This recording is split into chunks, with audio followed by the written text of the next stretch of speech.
All right, so the goal for 2020 is to actually show you how I dissect what's going on with a client's hair. So I have a new client today. She booked a big chop, a color consultation, a steam hydration treatment, and curls defined. She's already under the steamer, and we've already started to talk about what's going on with her hair. We always have our clients fill out a new client form. I'm folding it because her personal information is at the top. But a new client form that basically asks questions like, when was your last trim? When was your last protein treatment? Stuff like that. So those 10 questions give me a roundabout starting point, and then from there I ask my own questions. So for instance, she said her last trim was 5 months ago. So because it was 5 months ago, I asked her, was it done wet or dry, meaning like straight or blown out, or was it done in its natural curly state? That matters just because I want to know if it's any type of disconnection. Why is it a disconnection, or did her hair actually break off that way?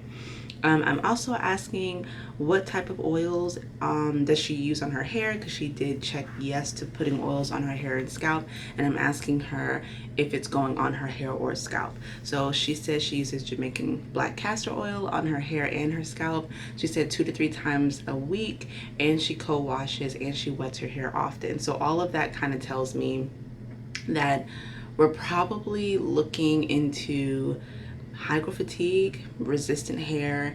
Now we need to clarify, it's probably definitely going to be dehydrated and kind of hard. So when I started feeling her hair, that's exactly what it was.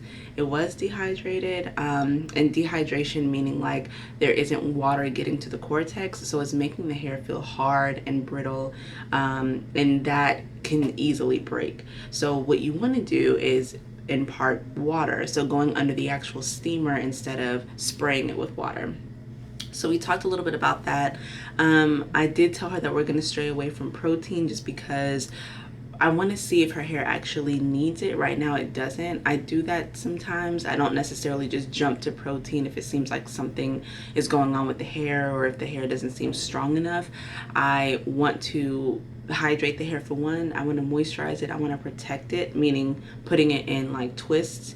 And I definitely want to do an Olaplex treatment soon, because the Olaplex, because she wets her hair often and she does have that hygrofatigue, and she has been packing oils on a dry cortex and cuticle, that Olaplex is definitely going to make the hair less resistant, less vulnerable. It's going to make the hair stronger, more resilient. Not like it's a protein treatment, but just the fact that it's bringing those bonds back together that have separated is definitely going to help us a lot with that.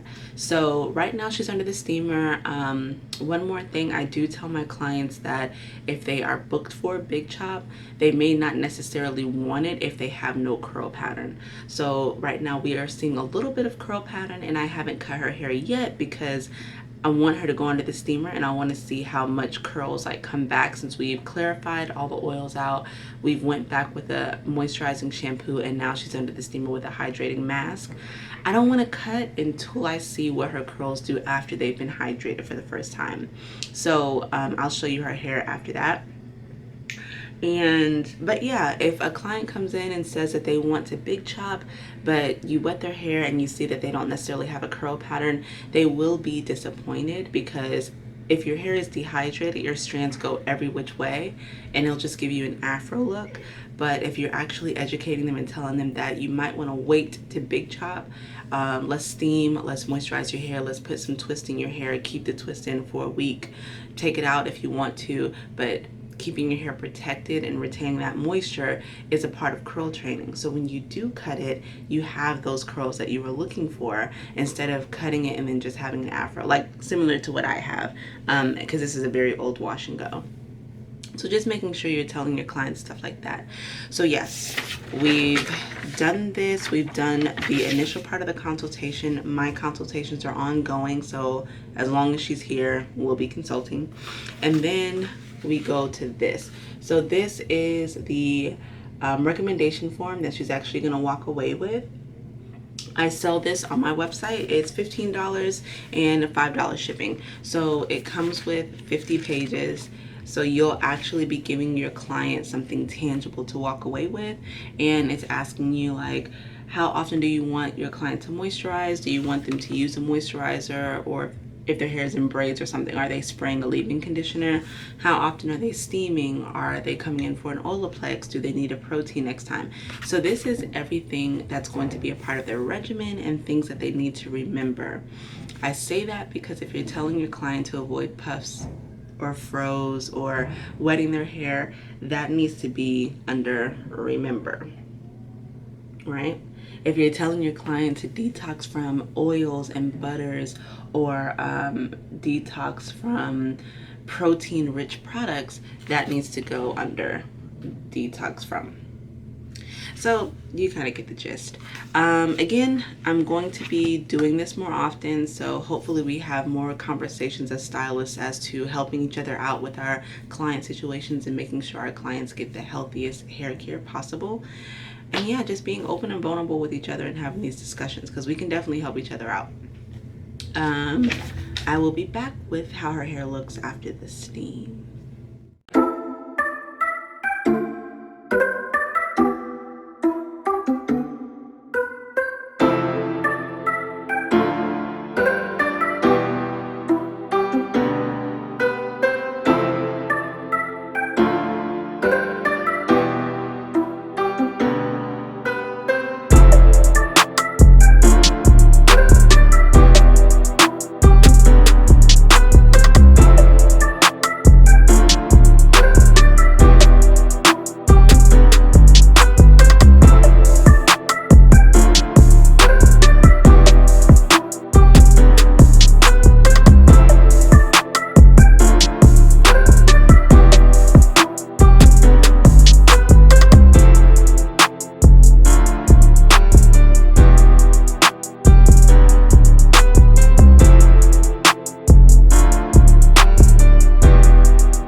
This is going to be for hold and slip, and we use the foam for definition. So we use both to give you longevity and the definition.